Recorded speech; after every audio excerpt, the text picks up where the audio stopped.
because so many things, it's like, well, no, that's denied, or, oh, you got to put in for an appeal, or you need 17 more letters from 17 different people saying why you need this, or like, well, we're not going to pay for this, we're going to pay for this. And it was just so shocking that the answer was yes. Welcome to A Place of Yes. I'm your host, Heather Strotter, a podcast about how I moved through my darkest hour.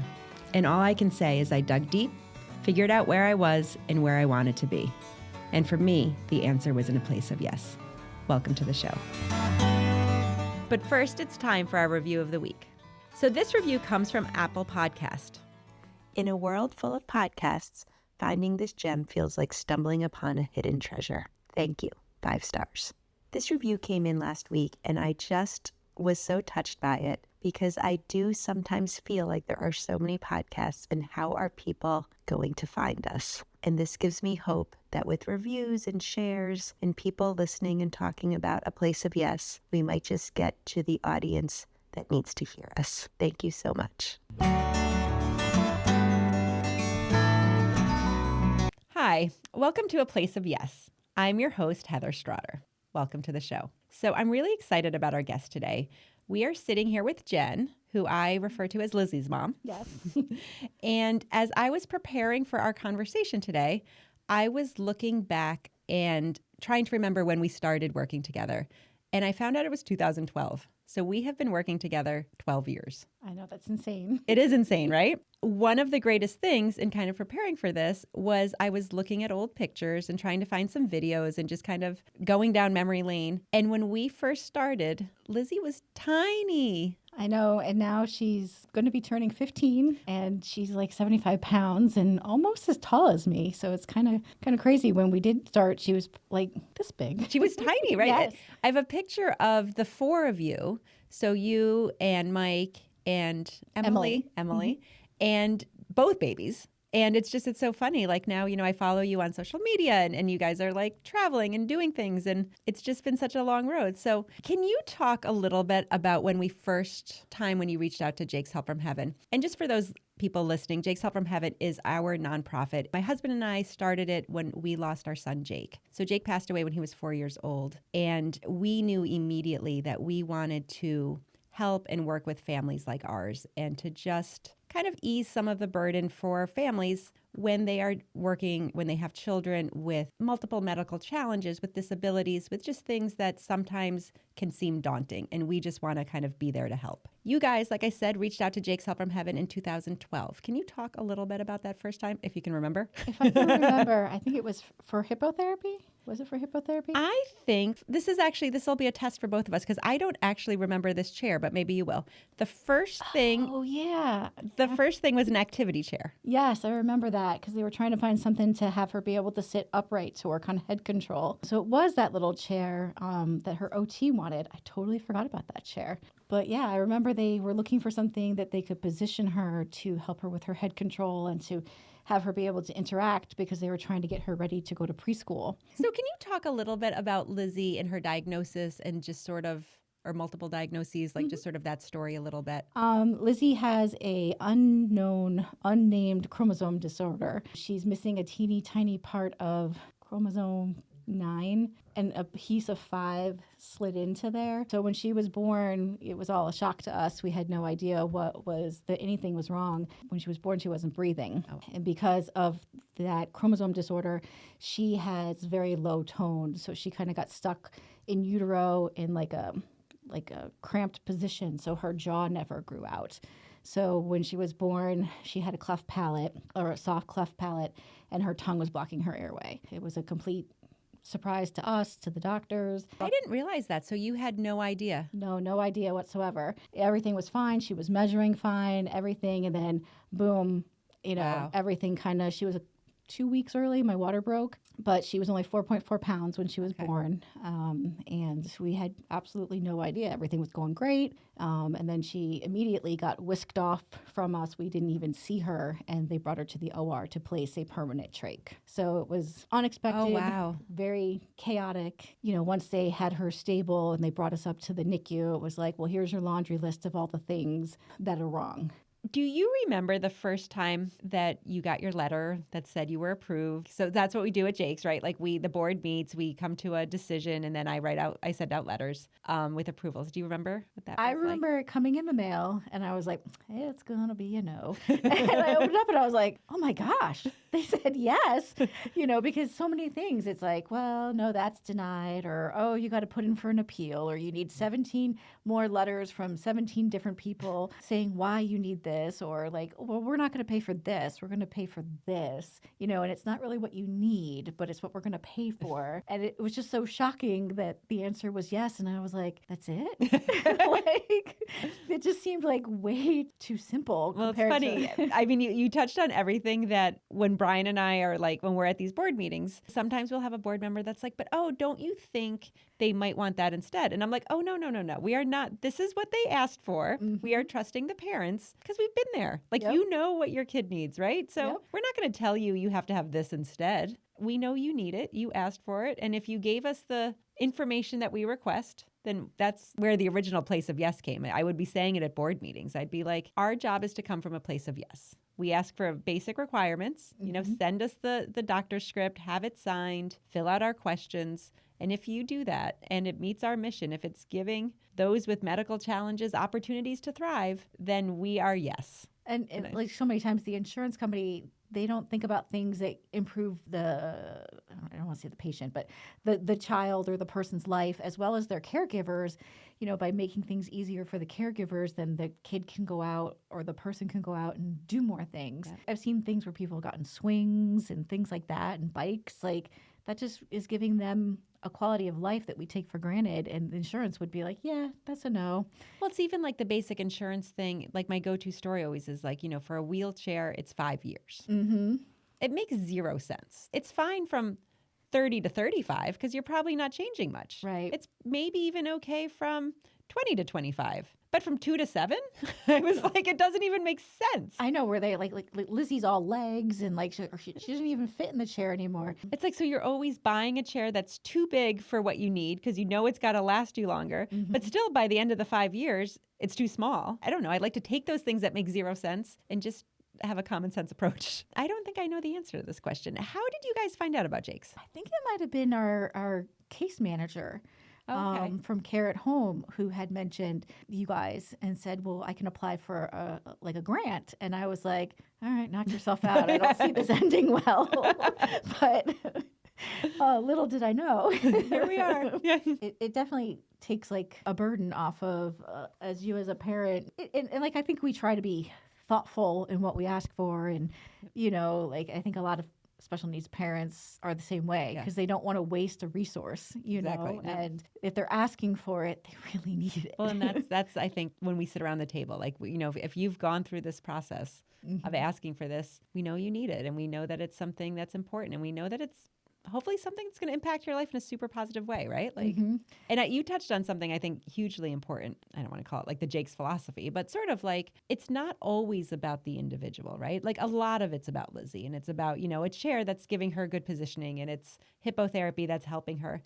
But some of the things are really about the family unit, right? Like, and it's, if this is a stroller, that maybe the positioning is not 100% perfect all the time, but it's a stroller that you can stick in the back of your trunk and she can watch Emily at a sports game, or you can easily go in and out of a restaurant. Like, that makes a difference. It does, because if I had to carry her big chair everywhere, I'd probably be in traction because the thing is so heavy and it takes up so much space. And you would just not do it, right? Like, I mean, there's no way you could do it, And we always would give the story of like, some of Jake's best times was like when he was watching Ethan on the soccer field. Like, he just liked, you talked about like, the kind of the cruises and the things with the noise and being somewhere. Jake loved being anywhere where there was activity and noise and stimulation, and not that he could participate in any way of it other than just kind of watch. We talk a little bit about grief, right? And the different, there's the obvious forms of grief, like my grief for Jake and sort of those obvious, or when someone you love passes. But there's also this other type of grief, right? Like, you think you're going to have one life and then that life is different. It doesn't mean it's just a different life, It's like, you can't really rank it. So you guys really overnight, literally, like one moment you're about to have what you think is Very typical experience. Happy, Yep. healthy baby. And then you end up with a baby that has a lot of challenges. A lot of challenges. And at that point, just had all these doctors coming at you telling this was wrong and that was wrong and this was wrong and giving you like worst case scenario. And there was actually a neonatologist who just came in and just didn't say anything to me, but you need to quit your job. And I was like, hi. Hi. Nice to meet you too. And she spent 32 days in the NICU. Okay. It's funny, you don't think about some of this stuff for such a long time. Exactly. No, it was very like chaotic, and she had such bad tone that she just refluxed and refluxed and refluxed, and then she would hold her breath and she would turn blue, and you're just sitting there like, how am I going to take this kid home? Well, that was actually my next question, because I'm sure there's got to be a piece of like a fear of that. Like, oh yeah, because I remember, Jake was born healthy, but then he was 8 months when he got sick and was in the hospital for 117 days. And I remember that feeling of like, I can't wait to be home, but also that fear of, I can't believe we're going home. And I suspect you must have. Yeah, it was scary because they had what they called at Albany Med a rooming in room, and they gave us like a trial where Mike and I slept in the room. Oh, really? With her, okay. And they had all the equipment because she had a G tube, so she was getting like a continuous tube feed. Okay. At that point, she was on oxygen. She had oximetry. She was like all skin and bones. She had like no tone. She had the trach. And like, when they came in to teach us how to do the trach changes, like you're sticking your hand into the little incubator and you're trying to do that. She's and she's tiny. Yeah, she's 4 like pounds. 4 pounds. And they're like, well, you need to get in right away. And you're like, oh, great. And there's alarms going off, and she's, her sats are going down. And, it was scary. I'm sure. And then to bring her home, we basically had an ICU running in the house. And then, Mike had to go back to work because, somebody had to be someone working. has to work. Yeah. But thankfully, my parents were there to kind of help me with that. But it was definitely overwhelming. Like for the first almost year, I couldn't drive a car myself because she had such bad reflux and they didn't want it to go into her trach, that someone would have to drive and I'd have to sit in the back with the suction and just be ready. Mm-hmm. So Ethan was my first child, and I just remember the fear, like just the normal fear, right? Like just the like, I can't believe I'm in charge of a human. I mean, there's just that sort of like, wait a minute. But then I think for your first child, it was scary. Yeah. Like now it's kind of like, Emily, when we had Emily afterwards, we're like, oh my gosh, she's so easy. And people are like, you don't use a baby monitor? I'm like, after Lizzie, we're good. It's perspective, right? Things change for sure. That's so crazy to me that all the times we've talked and stuff, I just didn't know that part of your story. So you bring her home, and I suspect there's challenges. Like you said, the first year you couldn't drive, but other things. But when I look at you guys now, and certainly when, even for as long as I've known you, you're naturals. Like, I mean, Lizzie has grown. I just saw her, what was that, like last month, 2 months ago? We brought over that stroller. Honestly, I didn't get to see her in it right away because she was tired from school. Yes, she passed out with all of her toys surrounding her, which was awesome. But wow, how far has she come, right? Like, so she goes to school. Yes, she does. She goes to a regular public school. She's in a self-contained classroom, but she's like a little rock star. Like everyone knows her in the building. We'll be out in public and people will know her. She really gets out there and she loves being around people, and she still rides the bike that you guys. I was wondering about that bike. I was honestly looking for some video of it because I was like, I knew that. I should get it from her teacher, but yeah, she rides it all around the school and she like goes in between people, and fantastic. It's great. Is that a Riften that she Yes. has? Yes. Mm-hmm. Such a great bike, such a great company. So let's talk a little bit about hippotherapy. Mm-hmm. And that started pretty early on. And for people who don't know, hippotherapy, and you might be able to add something to this, but in general, hippotherapy is a form of physical therapy. It is on a horse. And for a lot of people, and even for our board actually in the beginning, we had a hard time sort of wrapping our head around how are you taking children with physical disabilities, with different, with some very severe disabilities, and putting them on a horse. Like, how does that make sense? Yet over the years, it's one of the things that we provide support with that gives me so much joy, because I've gone to some sessions, we watch videos of sessions, and it's just really unbelievable. So can you talk a little bit about it from like personal experience and what it does for Lizzie? For Lizzie, it's just great because it opens up like her hips and helps her with her balance. And it's like the bigger the horse, the happier she is. Because when we first started, we were going out and he was a really old horse named Prince. And she just looked so tiny sitting up on top of him, but she just loved it so much. And I think it just gives them a sense of independence. And then later when Emily got a little bigger, and we went to a different place, they had other horses, and then Emily would start to ride a little bit, and then Lizzie would get so jealous because this was Like it was her thing. It was her right? thing. But I think it just gives them a little sense of independence and that they're doing something, something fun, because it's like therapy, but it's cool and it's fun, instead of it just being like they're trying to make her do like a wheelbarrow or something that she hates. Like she would get so excited to see, to see the horses. When we first started funding hippotherapy, there were probably only 2 or 3 places like in the greater capital region. And now I do feel like there are more. And there's several year-round facilities too, which is kind of great because it used to just be seasonal. And then we found like after COVID, a lot of places had difficulty finding volunteers because Lizzie does require a lot of staff to do it because they need one person on either side of her, and then they also need someone to lead the horse. So it does take a lot of people. So for those of you listening and you hear this this voice in the background, we are also joined by Lizzie's dad, Mike. And there he is. With all the families we work with, there's certainly some people where I'm like, I just have more communication with the mom or some with the dad. With you guys, I feel like it's pretty even. And I love that you guys came here together, in all honesty, because I do feel, and it kind of leads me to the next thing I want to talk about. You guys have just been such a great family unit, right? Like you have taken what could be a challenge and you have just faced it so head on. And when I see you guys as a family, it reminds me of my family, right? It reminds me of when it was like Brian, Ethan, and Jake and I. And we tried to do this. So I'm trying to think of the right words. Like you try to give Lizzie, we tried to give Jake the very best life, right? And sometimes that means that you aren't able to do things, but sometimes it means that you are able to do things. They just look a little different. Mm-hmm. And I think you guys do such a great job of that, of finding that balance of, you know what? No, we can still go on a family vacation. We can do that. And I just love it. It takes a lot more planning and you have to think about it. But we also, we want to try and make things as quote unquote normal for Emily too, because it can also be challenging for the sibling. We've gone to Disney World. We've taken Lizzie on roller coasters. We take her to the beach, which is a challenge with a trach. Like last the year. Sand? Yeah.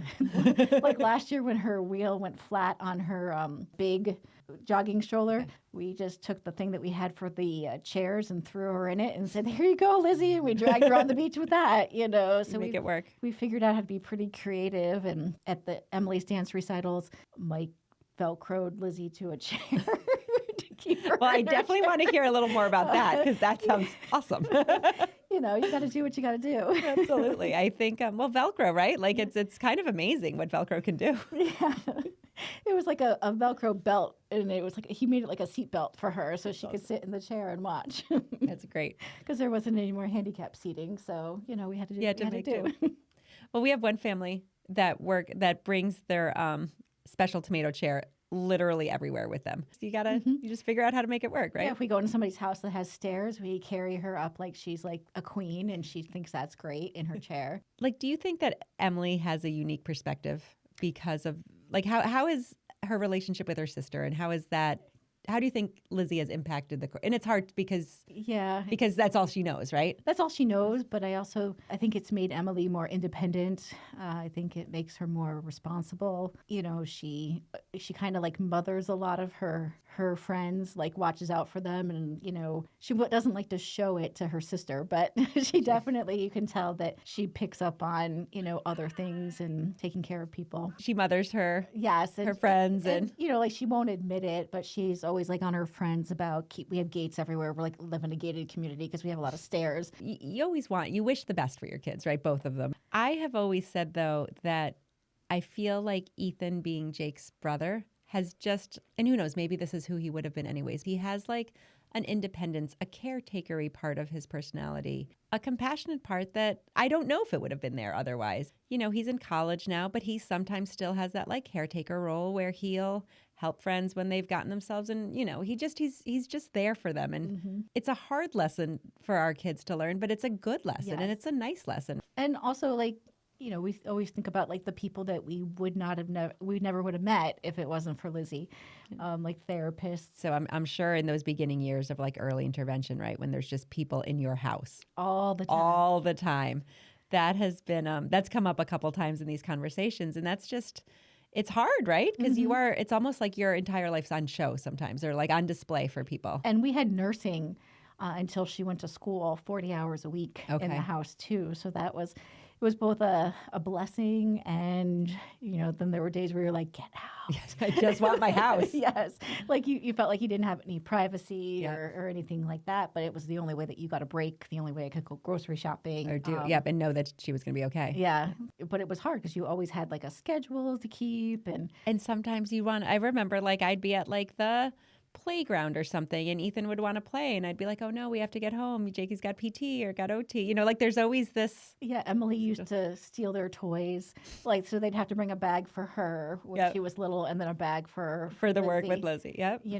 Or even like when I was pregnant with Emily, like I would just be like, the door's open because I'd be sick and they would just come in and take care of Lizzie and then be like, we're leaving. You kind of said how there's always people there and you kind of feel like you don't have privacy. And I remember some mornings you'd wake up in the morning, right? And you'd be like, okay, therapy's coming, but I didn't do the dishes last night or something, or my kitchen's a mess, or there's like a bottle of wine there or something. And I always felt like I had to it would sometimes make me feel like I just had to clean up or are people judging me? Or just, there's always that.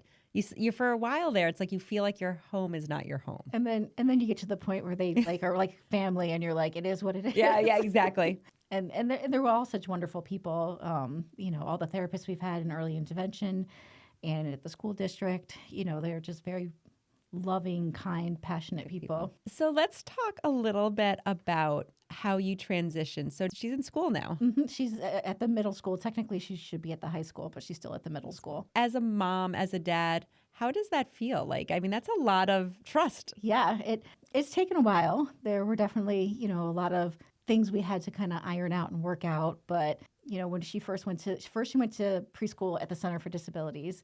And that was like the first big transition that she had. And they were fantastic. So then we had to transition again back to the normal school district. And there were some bumps in the road and things like that, but it really worked out well. I think she was a better fit in the school district than over at the center. And it's nice to have her, in the community instead of having to, because I drove her for the first couple of years. Okay. So I want to circle back to when we were talking about how, again, this was unexpected for you. Mm-hmm. And, it's a little bit that what you think you're going to have, the life you think you're going to have versus the one you have. You said, you were in the car with her. You couldn't drive for a year.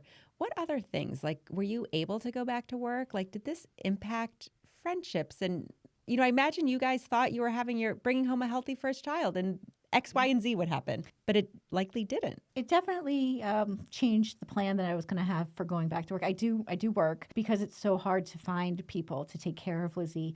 And obviously she's not a candidate for daycare or anything like that. I work opposite of my husband. So that means I have to work evenings and I have to work weekends. And he works Monday through Friday. So that's, presents a challenge because on some days it's like he comes in and I'm like, bye, I'm going to work, but we were able to make it work. And I work only part-time. Just because there's just so much going on with Lizzie and we can't find, care for her. How does that impact your guys' relationship? I mean, do you feel like you ships in the night? Some days, especially when it's my weekend and then I work Monday and Tuesday nights, it's kind of oh yeah, I'm back finally on Wednesday. I think there's no way I could work full time with Lizzie with all the doctor's appointments and managing all of her supplies and things like that. I'm lucky in the fact that I have a job that pays relatively well so that when I do work part-time, it's not terrible.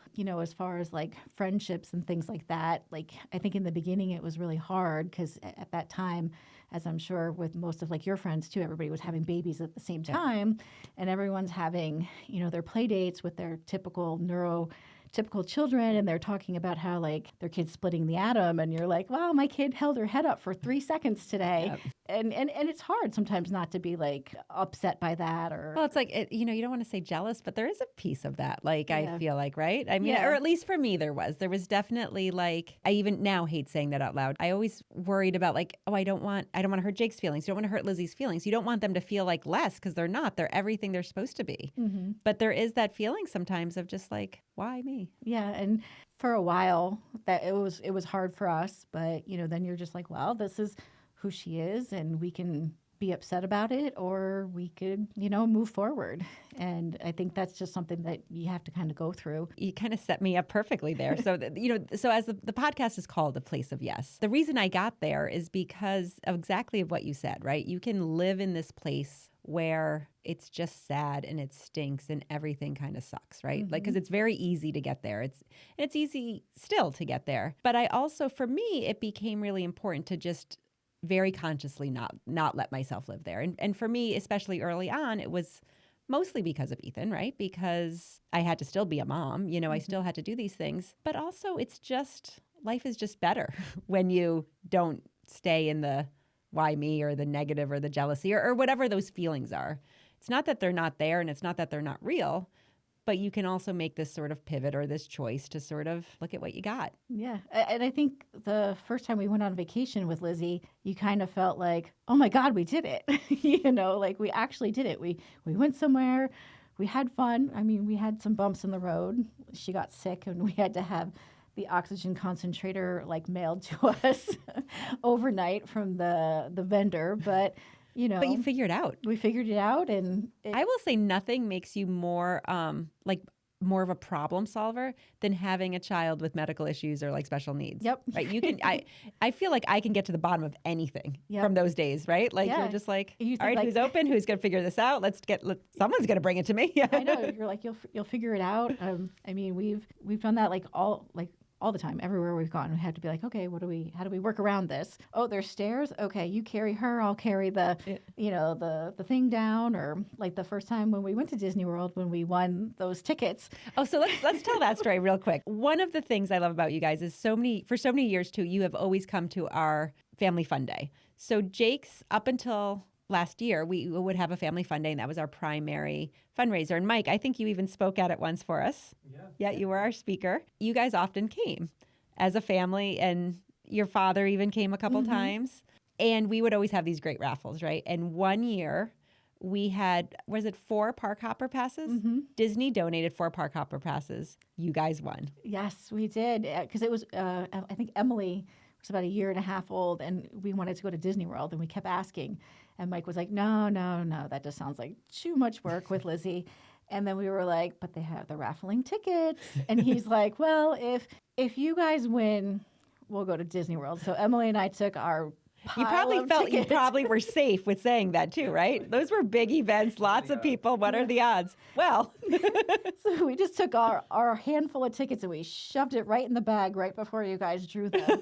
And it was actually Emily who won. And when they called her name, I thought he was going to pass out and fall on the floor because he was like, great. Looks like you're going to Disney. Yeah. I mean, it was a lot of work and a lot of planning, and we looked like we were relocating to Florida when we went, but we figured it out. We had to get a special seatbelt adapter to put her on the plane. We had to bring her big giant car seat and check that. And by the time we landed, got off the plane, and got into the rental car, we felt like we ran a marathon. But I mean, we went with some friends, and they kind of helped us out a little bit. And the kids had a great time. And I felt like once we conquered Disney, we were like, we can do anything. You can do anything. I referenced this earlier, but I really do think you guys do a great job of all of you living your best life, right? Like there's a lot of people I think who would find going to Disney just too daunting. I mean, I know people who have perfectly neurotypical kids who find Disney very daunting.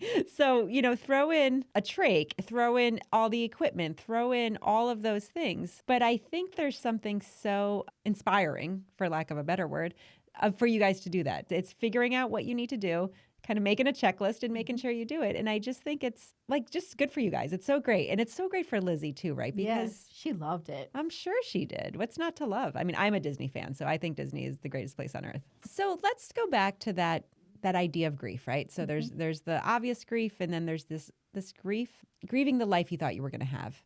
And personally, when I first heard that, when Jake first got sick, it made me mad to a degree, because I was kind of like, what are you trying to do? Like, why would I grieve a life that I thought, because I felt it was almost like disrespectful to my boy. Since then, I've become comfortable with this concept. And I think to me, it sort of makes sense. Like, it's okay to have thought things were going to be different and to miss that, what that life was going to be like.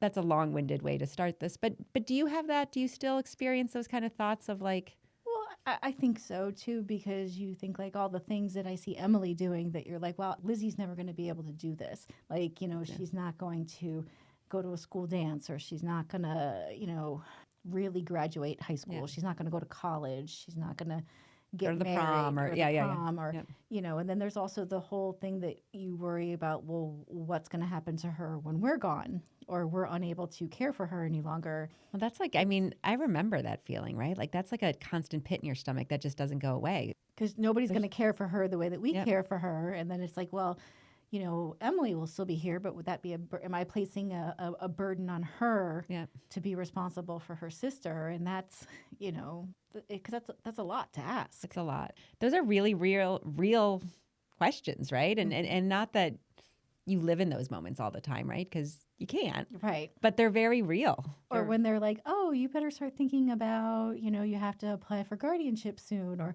before you know it, they're going to be out of the school district. And then you have that like, oh my gosh moment where you're like, she's 15. The clock is ticking. So at 18, you have to legally go through the process, right, to become her guardian. Mm-hmm. I think a lot of people don't know that. And I'm not sure if our audience will know that or not. But like a lot of our families have gone through that process. And it always blows my mind a little bit because it's not inexpensive. You have to go through this whole thing. Mm-hmm. I get it, but I also don't get it.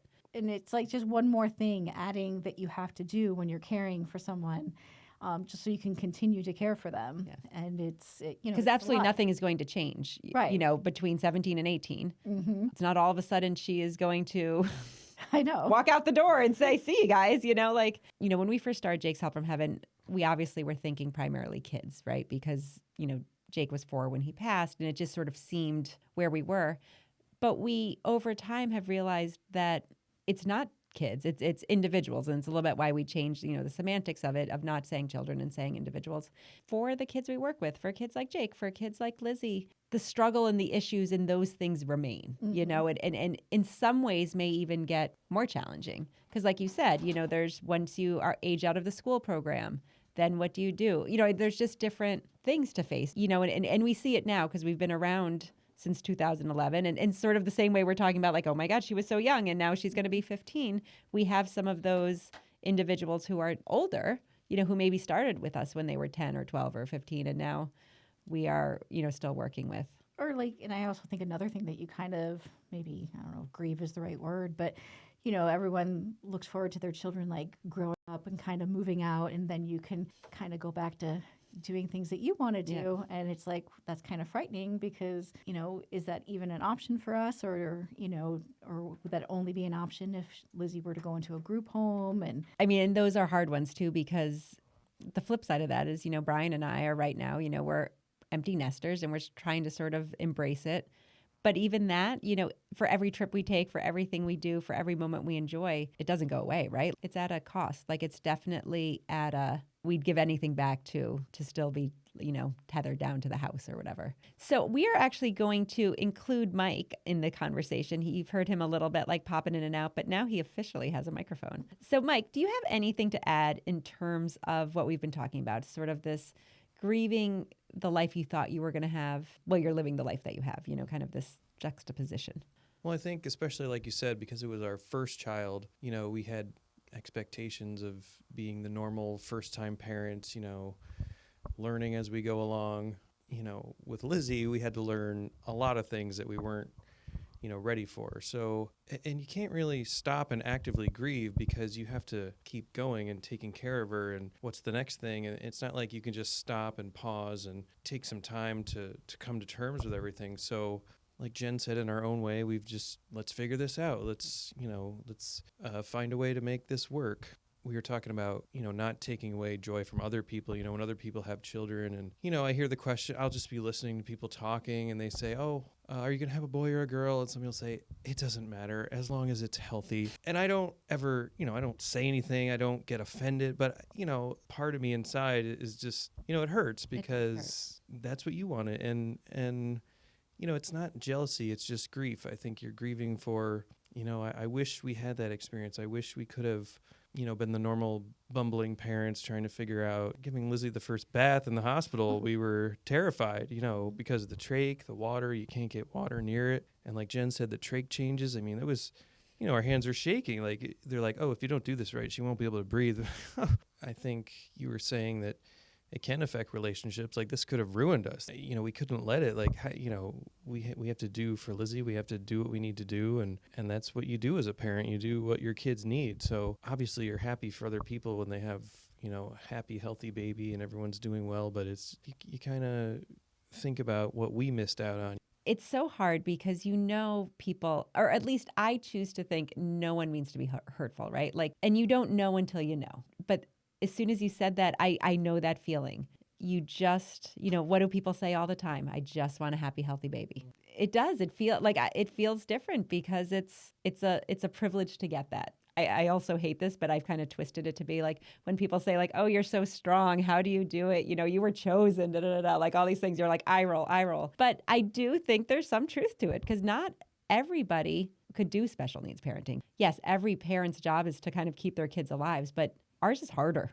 It's harder. Trust me, it's hard. And I do think that the strain it can have on relationships is huge. And I just, you know, people always ask Brian and I, like, how did you stay together? How are you guys still so happy? And I think, Mike, you talked about it really, you know, you obviously have such respect for Jen, and I can hear it in Jen's voice too. Like you guys, even though you're ships in the night, you have to keep that commitment towards each other, right? And as you become better at this special needs parenting or whatever we're calling it, because it's, you know, I mean, as you become better at it, it's not as daunting, and it's not, some days are daunting, you know what I mean? Like, but it's, you just figure it out, and, but what can you do? And that's, again, I bring it back to like a place of yes, right? Everyone's got, you know, everyone's kind of deals with what they deal with. And I use the grief to kind of push me towards good, to try and, a little too cliche to say like just to help others or make the world better or whatever. They teach us a little bit about like enjoying the moment, taking the moment, doing what you need, like what's really important, you know? Like it's so easy to get wrapped up in stuff that isn't really important. And I think one of the biggest things that Lizzie has taught me is just like, you just see her determination. Like when she wants to do something and how hard she has to work to do it, it motivates me, motivates other people, just to see like she's working so hard just to do something that we take for granted. I think that's huge. I think that's a great, like, sort of almost thought to end on, right? Because it's so easy for us to say, oh, I don't want to do it, or oh, it's too hard, or I'm too lazy, or whatever. And then you watch something that is so, you know, there's this video I've been watching lately, because it's kind of come up in some of the work that we're doing, but it was when Jake would be on a light gate and he was working on trying to just take steps, you know, and just to kind of drag that 1 foot forward on that like one given moment was so hard, but he did not stop, right? Mm-hmm. And you imagine if every step you took had to be that hard, you know what I mean? And sometimes for Lizzie, these things we take for granted, they're just hard, but they do it. And sometimes even with, well, not always with a smile on their face, but sometimes with a smile on their face, but like we all could learn so much from it. As we start to wrap up, we have two sort of things we like to ask people. So one is, could both of you kind of tell me what a place of yes means to you? Well, I think we talked about it earlier when Jen said we just figure things out, you know. If we're going on a vacation, she's the list maker. Like she makes the list. This is what we need. This is what we have to do. This is what we're doing this day. This is what, you know, we got to think of this. We got to think of that. She thinks of all these things ahead of time. So when we get there, we can actually have fun, and we've already, you know, it's already been thought out. So, you know, but we did it. We didn't say, oh, it's not possible. That's not Jen's mindset, and because of her, that's not my mindset either. It's like, we can do this. We just have to be thoughtful about it. We have to. So yeah, we definitely. Well, it's like you put it in, and then you get this great reward afterwards too, right? Yeah, because exactly. you kind of said, you're like, we plan, like she plans it all out and has it all laid down. So then when you're there, you can have fun. Right, and then, you know, we try to have a little bit of flexibility too, because you don't know what the weather is going to bring, or what, you know, oh, we don't feel like doing that today. Let's move that over here. We'll move this over here, and you know, so we try to give ourselves some leeway as far as, you know, how we're feeling that day. Or yeah, we try to be positive and not, you know, just say that, oh, we can't do this. There's no way. There is a way, and we just have to figure it out. So we too like to come from a place of yes. That's awesome. I feel like I'm being put on the spot. No pressure. No, you don't have to.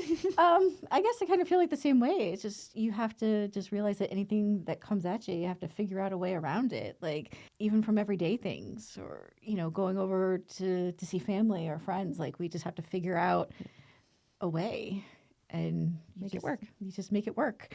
You know, even stuff when Lizzie needs it. Like I'm so grateful that, you know, there is Jake's that says yes, but you know, if there wasn't, I think I would still try and find a way to make it happen. If your kid needs it, you're gonna do it. Go to the ends of the earth for them.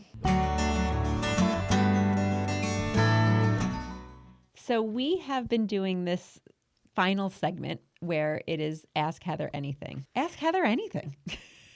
Wow. Wow, I just What's going to be in place of the bowling fundraiser? Well, that's a good question. We are doing this in place of the bowling fundraiser. Two things.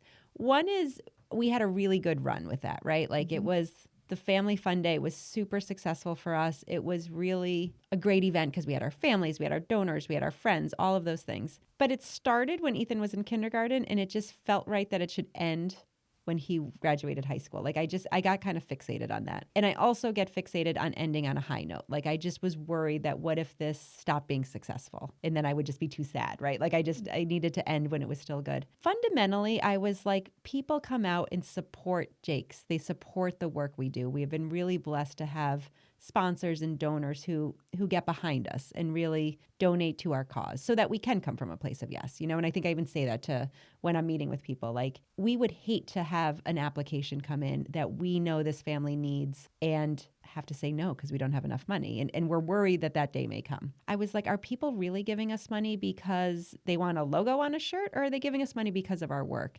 And what if more people knew about what we did and knew about the impact? So we're taking this year to film A Place of Yes, to record these stories, and to hopefully share more of what we do, what Brian and I do, what the lives of our Jake's family members are, you know, because we always consider ourselves like you're part of Jake's family. So we're using this as an opportunity to hopefully get some sponsors. Like before you came in, I was recording an ad to try and just have that be an income source. And then hopefully if this does well, it will drive more revenue. So we're giving ourselves a year to try something new, and we'll figure it out. So thank you for being part of it. What about you, Mike? You got anything for me? Oh, well, I was just thinking about the family fun days, and we still have the pictures up on our fridges from all the years. And I laugh because I look at, especially myself, how we look like when the kids were really small. I'm like, I don't look so good in the picture.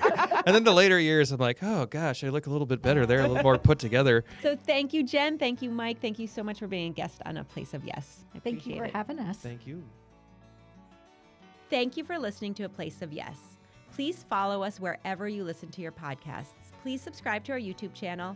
Leave us a thumbs up or leave us a comment. We would appreciate all that you can do. If you really like this episode, please share it with a friend or two. For more information and to leave us any feedback, please reach out to us at jakeshelpfromheaven.org.